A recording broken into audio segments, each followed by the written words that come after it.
নমস্কার বৃষ রাশির জাতক জাতিকারা, বন্ধুরা, আশা করি আপনারা ভালো আছেন, সুস্থ আছেন।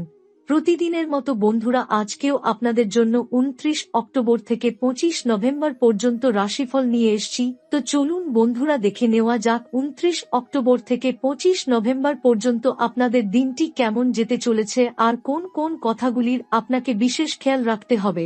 আপনার জীবনে কি কি পরিবর্তন আসতে চলেছে, আপনি আপনার জীবনে কি কি পেতে চলেছেন, আপনার জন্য উপায় কি থাকবে, চলুন জেনে নেওয়া যাক।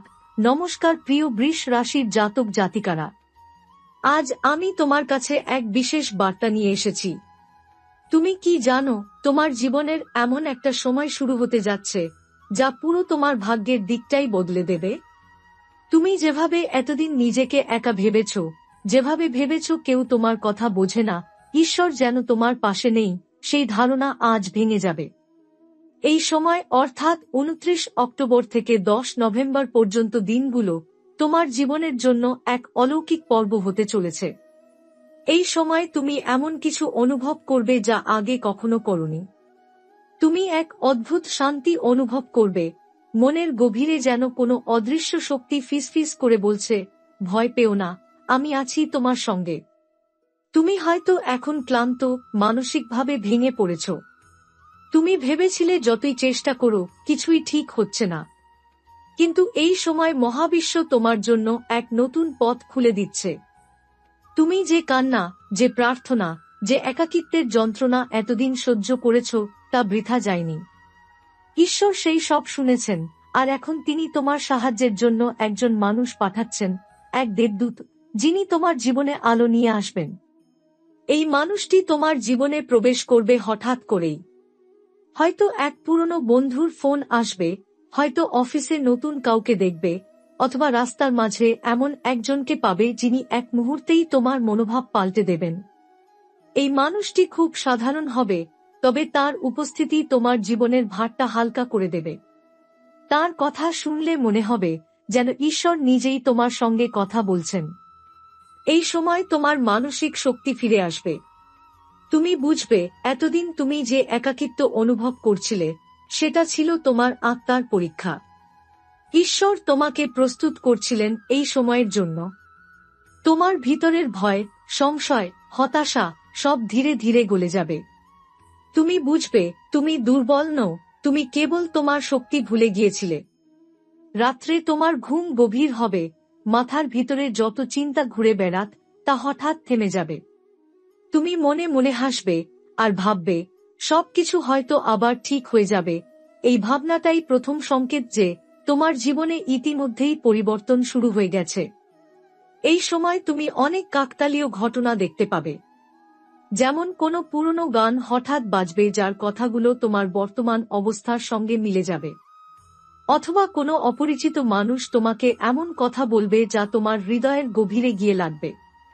রাতে স্বপ্নে এমন দৃশ্য দেখতে পারো যা তোমাকে কোনো দিক নির্দেশ দেবে। এসব কাকতাল নয়, এগুলোই ব্রহ্মাণ্ডের সংকেত। এগুলোই ঈশ্বরের বার্তা, যা বলে, প্রস্তুত হও, তোমার সাহায্য আসছে। এই সময় তোমার চারপাশে আলো আর অন্ধকারের লড়াই চলবে। একদিকে অতীতের ভয় তোমাকে টানবে, অন্যদিকে ভবিষ্যতের আলো তোমাকে ডাকবে। তুমি যদি সাহস রাখো, তবে সেই আলো তোমাকে সম্পূর্ণ নতুন জীবনের দিকে নিয়ে যাবে। বৃষ রাশি, তুমি সবসময় একটু ভিন্ন, একটু অদ্ভুত। তোমার মন গভীর, তুমি সহজে কাউকে বিশ্বাস করো না। তুমি ভাবো মানুষ আসে আর চলে যায়, কিন্তু এবার যে মানুষ আসবে সে থাকবে। সে হবে তোমার আত্মার সঙ্গে যুক্ত এক শক্তি। তার এক হাসি তোমার অন্ধকার দূর করবে, তার এক বাক্য তোমাকে নতুন করে বাঁচতে শেখাবে। এই সময় তোমার শুধু একটাই কাজ, নিজের মন খুলে দাও। অহংকার, ভয় বা সন্দেহ যেন তোমার সাহায্য আসার পথে বাধা না হয়। যে তোমাকে সাহায্য করতে আসবে তার উদ্দেশ্য নিয়ে সন্দেহ করো না, কারণ এই সময় ঈশ্বর তোমাকে পরীক্ষা করবেন, তুমি কি সত্যিই তার সাহায্য গ্রহণের যোগ্য। প্রতিদিন সকালে সূর্য ওঠার আগে একবার চোখ বন্ধ করে বলো, হে ঈশ্বর, তুমি যদি সাহায্য পাঠাও, আমি তা গ্রহণ করতে প্রস্তুত। এই বাক্যটাই তোমার জীবনে আশ্চর্য কাজ করবে, কারণ এই বাক্যে আছে গ্রহণের শক্তি, আর যে গ্রহণ করতে জানে তার জীবনে চিরকাল আলো আসে। 29 অক্টোবর থেকে শুরু হওয়া এই সময়কাল তোমার আত্মাকে পরিষ্কার করবে। তোমার দুঃখ, কষ্ট, পুরনো ব্যর্থতা সব ধুয়ে যাবে। তুমি বুঝবে তুমি নতুন করে শুরু করতে পারো। ঈশ্বর এখনো তোমার পাশে আছেন, আর তার পাঠানো দেবদূত এখন আসন্ন। এখন আর ভয় পেও না, তুমি একা নও, তুমি ভুলে যাওনি, তুমি নির্বাচিত একটি নতুন জীবনের জন্য, একটি নতুন আলো বাঁচার জন্য। রাত যতই গভীর হয়, প্রভাত ততই কাছাকাছি আসে। তোমার জীবনের রাতও অনেক লম্বা হয়েছে, বৃষ রাশি। তুমি অনেক অন্ধকার দেখেছ, অনেক দুঃখ, ব্যর্থতা, একাকিত্ব। কিন্তু এখন সূর্য ওঠার সময় এসেছে। 29 অক্টোবর থেকে 10 নভেম্বর পর্যন্ত এই সময়টাই তোমার জীবনের এক নতুন ভোরের সূচনা হতে চলেছে। এই সময় আকাশের তারা, চন্দ্র, বৃহস্পতি, শনি সবাই যেন একসাথে তোমার পক্ষে দাঁড়াচ্ছে। চন্দ্র এখন তোমার 10ম ভাবের মধ্য দিয়ে গমন করছে, যা কর্ম, সাফল্য ও সমাজে পরিচিতির ঘর। এর মানে তোমার জীবনের যে ক্ষেত্র এতদিন থেমেছিল, যেখানে প্রচুর চেষ্টা করেও ফল পাওয়া যাচ্ছিল না, সেই ক্ষেত্র হঠাৎ প্রাণ ফিরে পাবে। তুমি যে কাজটা নিয়ে হতাশ ছিলে, সেটাই নতুনভাবে খুলে যাবে। কেউ তোমার কাজের প্রশংসা করবে, কেউ তোমার প্রতি আস্থা রাখবে। তুমি বুঝবে সবকিছু বৃথা যায়নি, তুমি এতদিন যেভাবে লড়ে গিয়েছ, ঈশ্বর তার পুরস্কার দিচ্ছেন এখন।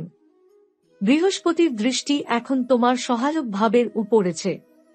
এই দৃষ্টি সাধারণ কোনো জ্যোতিষীয় ঘটনা নয়, এটি এমন এক ঈশ্বরীয় আশীর্বাদ, যেখানে ঈশ্বর নিজেই তোমার জন্য একজন মানুষ পাঠান, একজন যিনি তোমার অন্ধকারে আলো জ্বালাবেন। তার উপস্থিতি তোমার জীবনের ভার হালকা করে দেবে। তিনি আসবেন তোমাকে ঠেলে তোলার জন্য, তোমাকে মনে করিয়ে দেওয়ার জন্য যে তুমি এখনো লড়তে পারো। তুমি হয়তো ভাবছো, কে হবে এই মানুষটা? হয়তো সে তোমার সহকর্মী, হয়তো তোমার পুরনো বন্ধু, অথবা এমন কেউ যাকে তুমি অচেনাভাবে এখনই পেতে যাচ্ছ। প্রথমে তুমি হয়তো চিনতে পারবে না, কিন্তু তার উপস্থিতি তোমার মনকে শান্ত করবে। তার কথা শুনে তোমার ভেতরের অশান্তি থেমে যাবে। যখনই তুমি তার পাশে থাকবে, তোমার মনে হবে সব ঠিক হয়ে যাবে, যেন একটা ভার নেমে যাচ্ছে কাঁধ থেকে। এই মানুষটাই আসলে ঈশ্বরের পাঠানো দেবদূত। তিনি তোমার জীবনের সেই স্থান পূরণ করবেন, যেখানে তুমি এতদিন শূন্যতা অনুভব করছিলে। এই সময় তুমি বুঝবে মহাবিশ্বের নিয়ম কত সূক্ষ্ম। প্রতিদিনের মতো সাধারণ কোনো দিন, তবু হঠাৎ করেই একটা মুহূর্ত তোমার জীবনের মোড় ঘুরিয়ে দেবে। তুমি হয়তো রাস্তায় কাউকে সাহায্য করবে, আর সেই মানুষটাই ভবিষ্যতে তোমার সহায়ক হবে। অথবা তুমি অফিসে এক ছোট সুযোগ পাবে, যা পরবর্তীতে তোমাকে বিশাল সাফল্যের দিকে নিয়ে যাবে। এটাই ভাগ্যের খেলা, আর এখন সেই খেলা তোমার পক্ষে যাচ্ছে। বৃষ রাশি, তোমার মনটা খুব গভীর। তুমি প্রায়ই বাস্তবতা থেকে দূরে গিয়ে ভাবতে ভালোবাসো। কিন্তু এই সময়ে তোমার স্বপ্নগুলো আর কল্পনা থাকবে না, তারা বাস্তবে রূপ নিতে শুরু করবে। যে পরিকল্পনাটা তুমি অনেকদিন ধরে করছিলে, যেটা নিয়ে সন্দেহ ছিল, ঈশ্বর নিজে সেটাকে সামনে এগিয়ে দেবেন। একটা ইমেইল, একটা ফোন কল, একটা সুযোগ, তুমি অবাক হয়ে যাবে কত সহজে সব ঘটতে শুরু করলো। এই সময়ের আরেকটা বৈশিষ্ট্য হলো, তোমার অন্তর্জ্ঞান প্রবল হবে। তুমি অনুভব করবে কার উপহাসা করা উচিত, আর কার কাছ থেকে দূরে থাকা ভালো। যে মানুষ তোমার ক্ষতি করবে, তার মুখোশ নিজে থেকেই খুলে যাবে। আর যে সত্যিকারের শুভচিন্তক, সে সামনে আসবে। এটা ঈশ্বরের পরিকল্পনার অংশ, যেন তুমি সঠিক মানুষদের চিনে নিতে পারো, ভুল পথে না যাও। তোমার জীবনে পুরনো সম্পর্কগুলোতেও পরিবর্তন আসবে। যাদের সঙ্গে ভুল বোঝাবুঝি ছিল, যাদের সঙ্গে দূরত্ব তৈরি হয়েছিল, তাদের মধ্যে আবার যোগাযোগ হবে। কেউ ক্ষমা চাইবে, কেউ তোমার কাছে ফিরে আসবে। এটা শুধু সম্পর্কের নয়, এটা আত্মার আরোগ্যের প্রক্রিয়া। তুমি যে ব্যথা এতদিন ধরে বয়ে বেড়াচ্ছিলে, সেই ব্যথার ওপর এখন ঈশ্বরের করুণা জল পড়ছে। ধীরে ধীরে সব শুকিয়ে যাবে, তুমি আবার হাসতে পারবে, আবার বিশ্বাস করতে পারবে।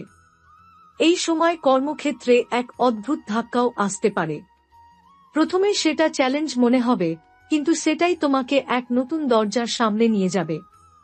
যেখানে আগে তুমি বন্ধ দরজা দেখছিলে, এখন সেখানে এক নতুন রাস্তা খুলে যাবে।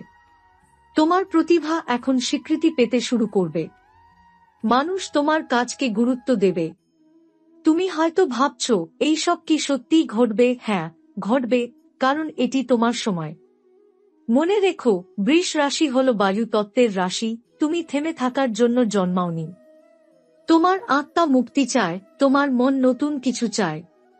এই সময় সেই মুক্তির সূচনা। তুমি যদি সাহস করে অতীতের দুঃখ ভুলে এগিয়ে যাও, তবে ঈশ্বর তোমার পাশে হাঁটবেন প্রতিটি পদক্ষেপে। রাতে তুমি হয়তো হঠাৎ অনুভব করবে যেন কারো উপস্থিতি আছে ঘরে, কোনো অদ্ভুত শান্তি তোমার চারপাশে ঘুরছে। এটা কোনো কল্পনা নয়, এটা শক্তি, ঈশ্বরের শক্তি, যা তোমাকে সুরক্ষা দিচ্ছে। তুমি একা নও, কখনোই ছিলে না। তুমি কেবল এখন তা উপলব্ধি করতে পারছো। তোমার জীবনে এখন যে দেবদূত আসছে, তিনি শুধু মানুষ নন, তিনি এক বার্তা।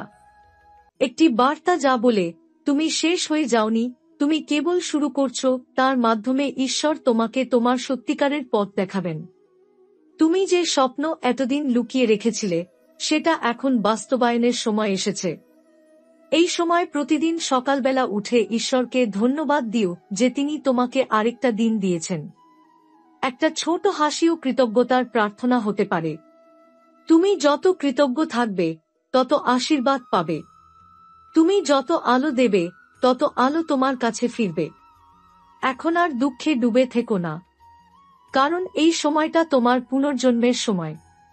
29 অক্টোবর থেকে 10 নভেম্বরের মধ্যেই তোমার ভাগ্যের চাকা ঘুরতে শুরু করবে। এখন প্রস্তুত হও, তুমি যে আলো হারিয়ে ফেলেছিলে, সেটা ফিরে আসছে। এখন তোমার জীবনে যে অধ্যায় শুরু হয়েছে তা কেবল বাহ্যিক পরিবর্তনের নয়, এটি আত্মার পুনর্জন্মের এক সূচনা। তোমার চারপাশের শক্তিগুলি একদম অন্যরকম হয়ে উঠেছে। এমন অনেক ঘটনা ঘটবে যা তুমি আগে কল্পনাও করতে পারনি। এই সময় তোমার হৃদয়ের গভীরে এক ধরনের আলো জ্বলবে। সেই আলো তোমাকে তোমার প্রকৃত গন্তব্যের দিকে নিয়ে যাবে। তোমার মন অনেক দিন ধরেই ক্লান্ত ছিল। তুমি অনুভব করেছিলে যেন কেউ তোমার কথা বোঝে না। কিন্তু এই সময়ে তুমি এমন একজন মানুষকে পাবে, যে তোমার কথা না বললেও বুঝে ফেলবে। এই মানুষটি কোনো সাধারণ ব্যক্তি নয়, সে তোমার জীবনে ব্রহ্মাণ্ডের পাঠানো এক আধ্যাত্মিক সংযোগ হয়ে আসবে। তার উপস্থিতি তোমার ভেতরের এক অব্যক্ত শান্তি ফিরিয়ে দেবে। তার চোখের দিকে তাকালে তুমি অনুভব করবে যেন ঈশ্বর তোমার দিকে তাকিয়ে আছেন। যারা প্রেমের সম্পর্কে আছো, তাদের জীবনে নতুন সমঝোতা এবং বোঝাপড়া ফিরে আসবে। আগে যেখানে তুচ্ছ বিষয়ে মন কষাকষি হচ্ছিল, সেখানে এখন ভালোবাসা আর শ্রদ্ধা স্থান নেবে। অবিবাহিত বৃষ রাশির জাতক জাতিকাদের জন্য এই সময়টি বিশেষ। কারো হাসির মধ্যে তুমি তোমার ভবিষ্যৎ দেখতে পাবে। তবে মনে রেখো, এই সম্পর্ককে হালকাভাবে নিও না, কারণ এই ব্যক্তি তোমার জীবনে দীর্ঘ সময়ের জন্য এসেছে। কর্মজীবনে বড় পরিবর্তন আসছে। অনেকে দীর্ঘদিন ধরে যেই সুযোগ বা পদোন্নতির জন্য অপেক্ষা করছিলে, সেটি অবশেষে তোমার হাতে আসতে পারে। অফিসে বা ব্যবসায় তোমার নেতৃত্বের ক্ষমতা স্পষ্ট হবে। সহকর্মী বা পার্টনাররা তোমার সিদ্ধান্তের উপর নির্ভর করতে শুরু করবে। কিছু বাধা অবশ্যই থাকবে, কিন্তু তা তোমাকে থামাতে পারবে না। বরং এই বাধাগুলো তোমার ধৈর্য এবং শক্তির প্রমাণ হয়ে থাকবে। অর্থনৈতিক দিক থেকে ব্রহ্মাণ্ড এখন তোমার পক্ষে কাজ করছে। অপ্রত্যাশিত উৎস থেকে কিছু অর্থপ্রাপ্তি সম্ভব। কেউ পুরনো ধার ফেরত দিতে পারে বা কোনো নতুন প্রজেক্ট থেকে লাভ আসতে পারে। তবে এই সময় অর্থের সাথে অহংকারের মিশ্রণ যেন না ঘটে, কারণ ব্রহ্মাণ্ড যেমন দেয়, তেমনই পরীক্ষা নিতেও জানে। অর্থকে সঠিক জায়গায় ব্যবহার করো। কারো সাহায্যে এগিয়ে এলে সেই কর্মফল বহুগুণে তোমার কাছে ফিরে আসবে। এই সময় তোমার অন্তর্দৃষ্টি আশ্চর্যজনকভাবে শক্তিশালী হয়ে উঠবে। তুমি যদি শান্তভাবে মনোযোগ দাও, তবে তুমি আগেভাগেই বুঝে যাবে কি আসতে চলেছে। স্বপ্নে কিছু সংকেত পেতে পারো, যেগুলো অবহেলা করো না। কখনো কখনো ঈশ্বর তাঁর বার্তা স্বপ্নের মাধ্যমেই পাঠান। যদি কোনো মৃত আত্মীয় তোমার স্বপ্নে এসে কিছু বলেন বা আশীর্বাদ দেন, সেটিকে শ্রদ্ধার সঙ্গে গ্রহণ করো। তারা আসলে তোমার রক্ষক আত্মা, যারা তোমার জীবনের পথে আলো দেখাচ্ছে।